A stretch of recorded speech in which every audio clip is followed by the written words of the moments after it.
Hello, my Stampin' friends. My name is Linda Edwards and I'm with Crafty Heron Designs. And I'm going to show you how to make this cute card today. It's a very simple layout, which can be used with any stamps, inks, or dies. We're going to do some embossing, we're going to do some stamping. I'm going to show you some tips about enhancing your stamps using watercolors or a blender pen. And there's the inside and the envelope. So let's go ahead and get started. We are using the You Are Remarkable stamp set. This is one of my favorites. It's an online exclusive. I love the flowers. I love the font, the combination of script and print, and I love what it's saying. So this is one of the stamps that will not leave Grove Court. My Crafty Heron studio is gonna keep this one, that's for sure, because I know I'm gonna get a lot of use out of it. I'm also using the Damask Designs embossing folder, which I have misplaced. Oh, here it is. Excuse my reach. There it is. This is a great embossing folder. It is a standard embossing folder, so I'm going to show you a few tips on using this folder. So let's go ahead and get started. Now, some of you are joining me because you have purchased the class for take home. So if you did that, you will get this kit with your package. So the card base is 11 inches by 4.25 inches, and it's scored at 5.5. So we go ahead and fold that and set it aside. And then the other layers that you are getting, the other pieces, we're using Secret Sea. This is one of the new in colors, and I really love this color. It's kind of it's blue, but it's not a navy. It's almost kind of a gray blue. This Secret Sea is 4 1/8 by 5 3/8, so it's just a bit smaller than the card base. And then a second piece of Secret Sea is 3 inches by 4 inches. And then some basic white for layering. This one is 4 by 5 1/4, and that's going to layer on the Secret Sea. And then the next one is 3 by 4 inches, 3 inches by 4 inches. So that'll layer there. And then there's a piece of Designer Series paper, and this is 3 inches by 4 inches. You can see this is really a fun paper. It's called the Florals in Bloom. And I really loved these colors. So that's where kind of everything started. And there's the back of it. So really a fun paper. We are also going to be using this bordered ribbon, and it is Shaded Spruce and Soft Seafoam. I just thought that went so well together, and you can use either side. I'm going to use that side. So let's go ahead and get started. I think the first thing we'll do is the embossing. So I'm going to take the large piece of basic white. Now, if you've purchased the card kit, the embossing will already be done for you. But I'm going to share some tricks with you in case you decide you want to do this again. So if I bring in, well, the first thing I'm going to do is the Damask Designs.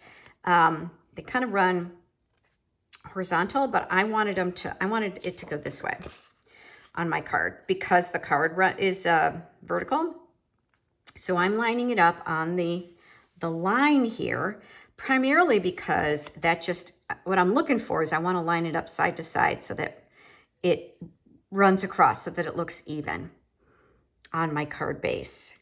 And then top to bottom isn't as important to me, but I feel like it's more noticeable if it's side to side. Actually, it was better the first time. So I'm just kind of looking at all the sides to see that I want it to be somewhat straight because it's a geometric pattern. I felt like it was important to make sure it was straight. Okay, so even though my card's running this way, I have to put the folded edge through the embossing machine. So I wanted just to make sure to point that out to you. You always want, when you're running your embossing folder in, you always want that folded edge to go first. It just protects the longevity of your embossing folder. So our base plate tells us which sandwich to use. So we're doing a standard embossing folder. So it reminds us, hinge first. Use the number 1 base plate, which is here, and then 2 number 3 plates, which are just your standard cutting plates. So I put number 3 there. I put this one in here, and it's 6 inches wide, so you want to make sure that it is centered there, and then just run that through.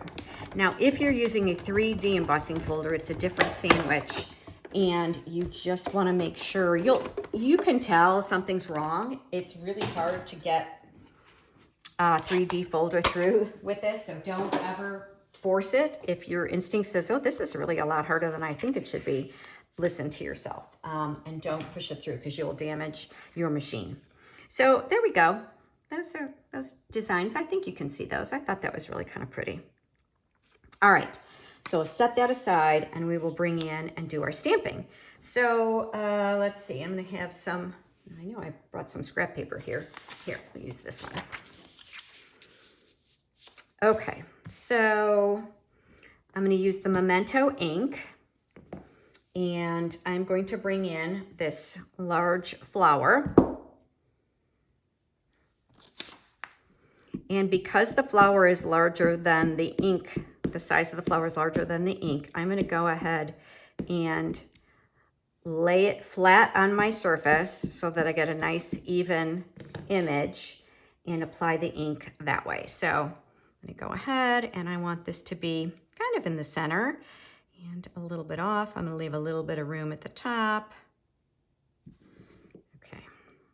Let it absorb into the paper. Voila. Okay. And there's a little bee. Where's my little bee? Here he is. And that's also in Memento. So I'm going to go ahead and put him in. So I'm going to do all of the Memento ink stamping while I've got it open. I'm going to set that aside. I'm going to bring in my envelope.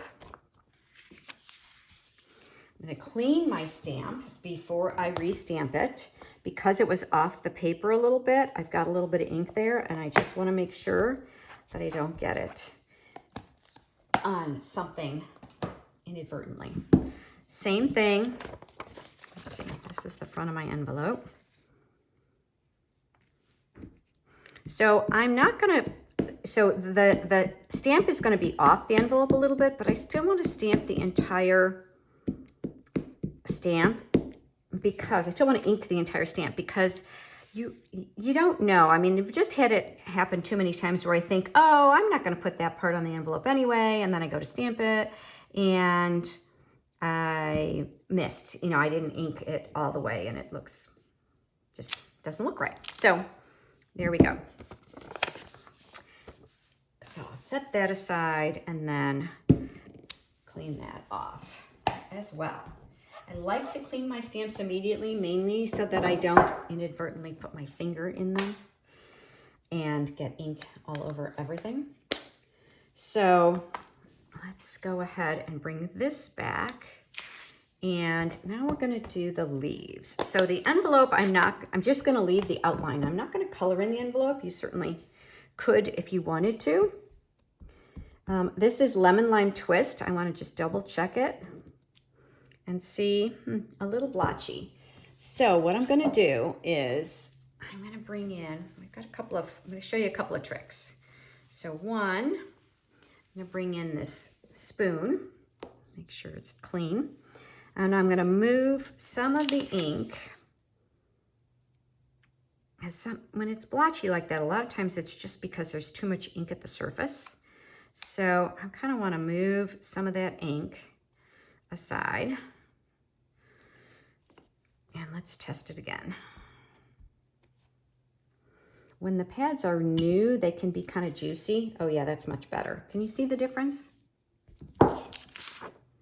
See how blotchy that one is? And here, because this is a distinctive stamp, it's supposed to be a little bit blotchy, but now I can see the difference between the dark green and the light green that comes naturally with the stamp.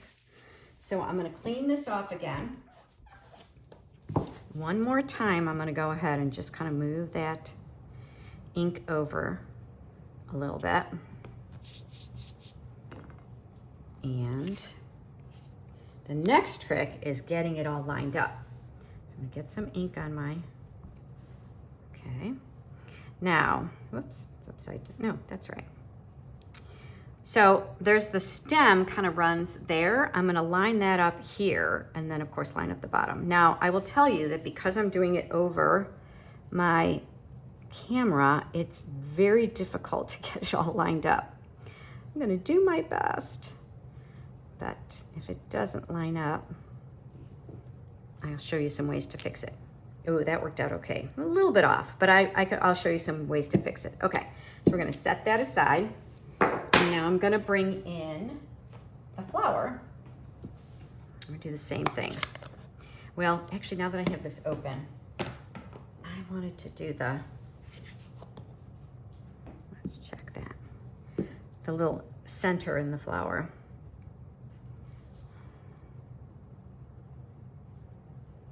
Okay. Ah, that one flying. Okay, set that aside.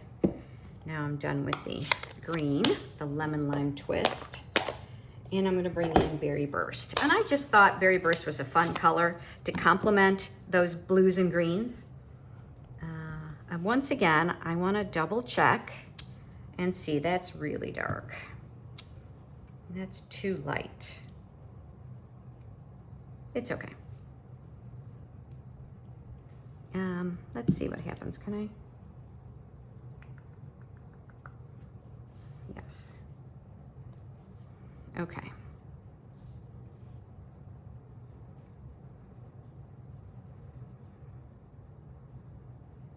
Lining it up again, watching the center and the different petals to see if I can, to see where they come together. All right, there we go.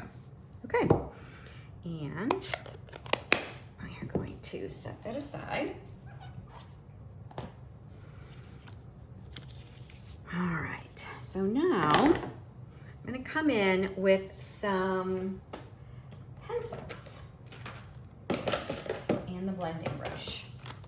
So the first thing I wanna do, this is the watercolor pencil. This is the yellow. I just want to give a little yellow to the body of my bee. That one's pretty simple. If I wanted to, I could add a little yellow here to brighten up that center. And I could even add a little bit in here to get a little more depth of color. So I'm just adding a little bit to the tips of the leaves. And then I'm gonna come in with the Granny Apple Green. So we're just gonna play a little bit. Oops, there's Granny Apple Green. Here. And I'm gonna add a little bit of color to the stem. And then thicken it up a little bit here. And then I'm gonna go over and kind of go over that yellow.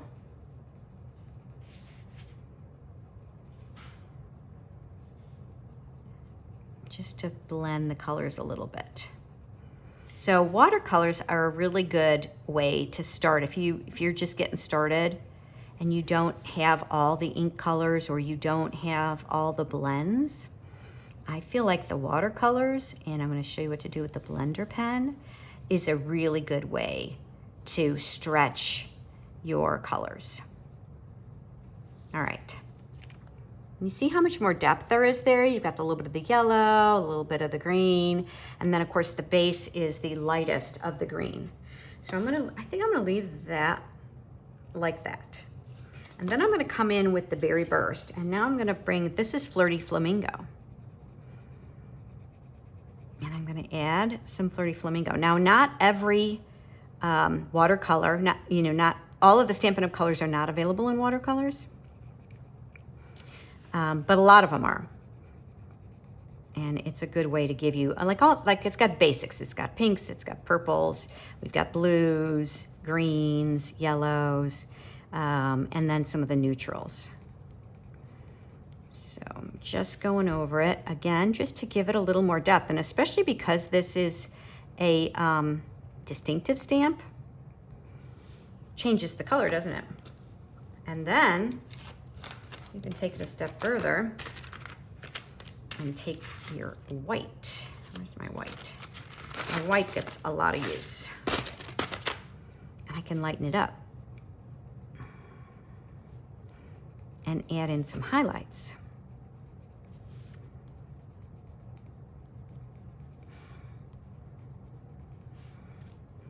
And you can just use a regular sharpener, regular pencil sharpener, to go ahead and sharpen these. You don't want them too sharp because they really do better blending when they're a little bit on the dull side. And then you just kind of play. Where do you want? So I could stop there, but I want to show you how to use the blender pen. So blender pens come in a package of 3, like this. And they have, not silicone. Oh shoot, I can't think of the name. Silica gel in them. And now, instead of water, because water can, like these are watercolor pencils, right? But water can make your standard paper pill. If you're using watercolor paper, water is great. But if you're using standard cardstock, the blender pen works better because it's glycerin. That's what it is, glycerin, not silica. Because it doesn't wet your paper quite so much. And I'm just going over each piece and it just blends the colors and brightens them up a little bit. I don't know, can you tell the difference there? Now it just smooths them out, smooths it out.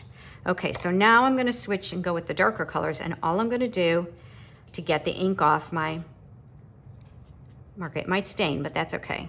I just wanna make sure the color doesn't transfer. So now I'm gonna come in, and I'm gonna just start on the outside a little bit to blend my colors together. And I'm just, there we go. It brightens them, it smooths them out. You could add Wink of Stella as well. That has would have a similar effect, which would also give you some glitteriness, right? Sparkle. Glitteriness, is that a word? There we go. And I'm just kind of smoothing it all out. I know, can you see that? I can go back over some other colors, some of the colors to get what I want. So see how now like that color has moved and filled in those white spots where I was a little bit off. And if I felt like I wanted to add even more color, what I can do, and get that off, is I could go to, it's my Berry Burst. If I wanted, I could get a little bit of ink on my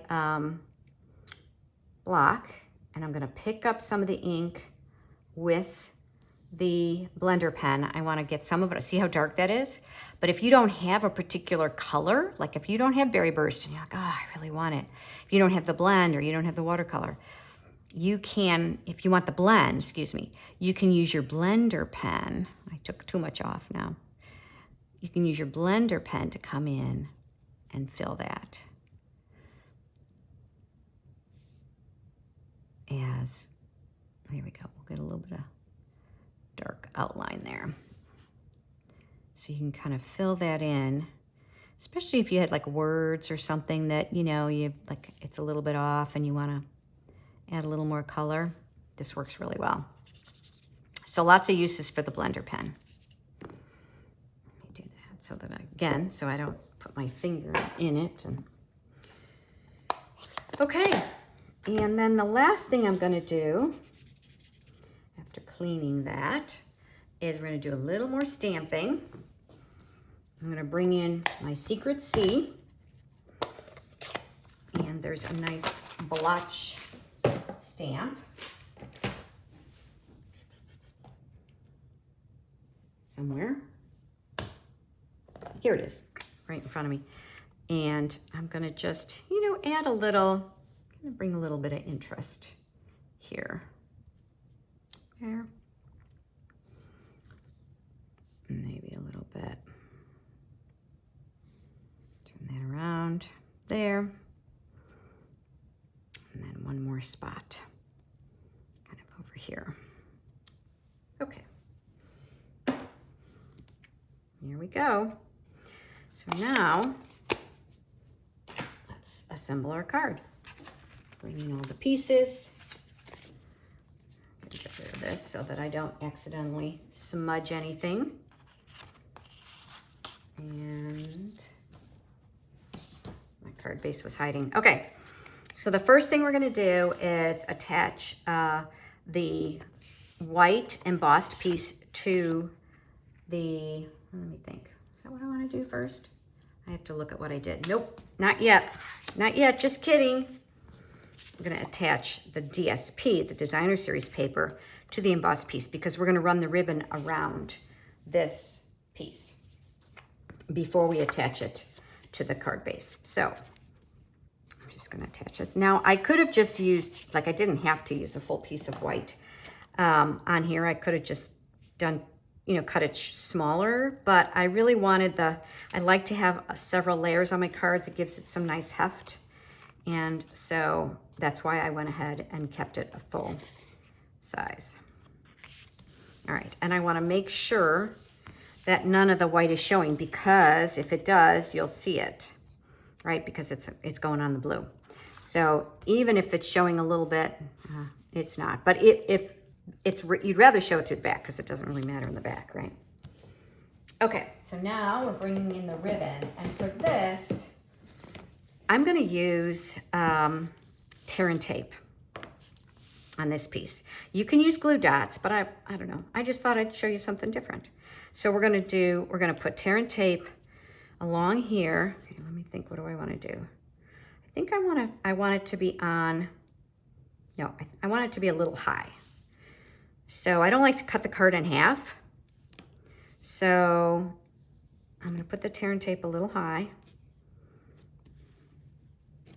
I've never had much luck with this. See, it tears it off.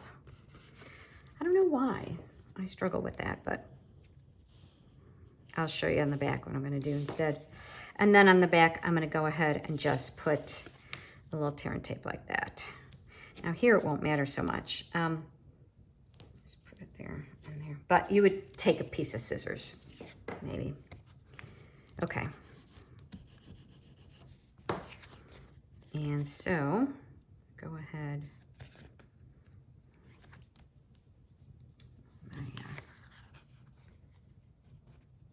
Take your big tool. I don't know what I did with it. It's probably around here somewhere. It's under something, I'm sure. Oh, come on. But fortunately, I do have nails. They're short, but they work. And then on the front.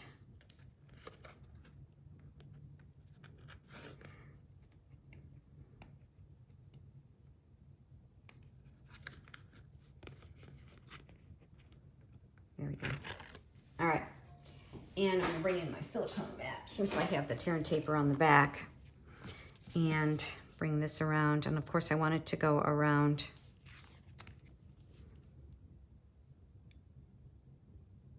the back. So I'm just trying to make sure it's lined up straight. And that will go around the back. And then I'll come in and cut this piece. Put it on the back. Okay, and now I can attach the whole thing to that secret C.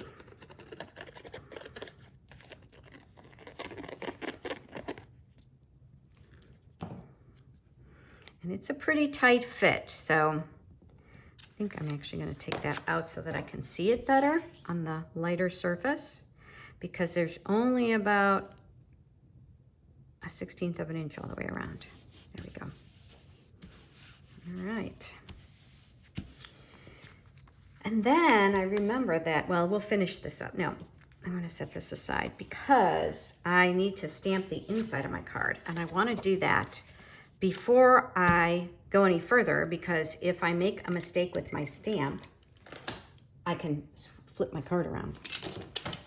Always thinking ahead because, you know, I make a lot of mistakes. Okay, so friends are the flowers in the Garden of Life. You could certainly add a sentiment to the front of your card, but I think it's kind of nice sometimes just to leave it blank. but I am going to put a sentiment on the inside. And again, this is photopolymer. This is a padded surface. If you don't have a padded surface, make sure you use the Stampin' Pierce mat. Okay, so that worked out well. I don't have to restamp it. If I had made a mistake, I could put this in the front, right? Restamp it and then put that over it. So I like to hedge my bets. Now, I'm gonna go ahead and attach this to the front. Again, a very narrow layer, so you do have to be careful. That's why I like to use the liquid glue. It gives me a little more wiggle room. And go ahead and attach this layer. This layer is a little bit bigger, more of a quarter inch all the way, or eighth of an inch all the way around. Okay, and then we're gonna put this up on dimensionals. So you can either use multiple dimensionals or you can use the foam adhesive strips, which are really nice for a thick card like this. My dimensionals are coming off.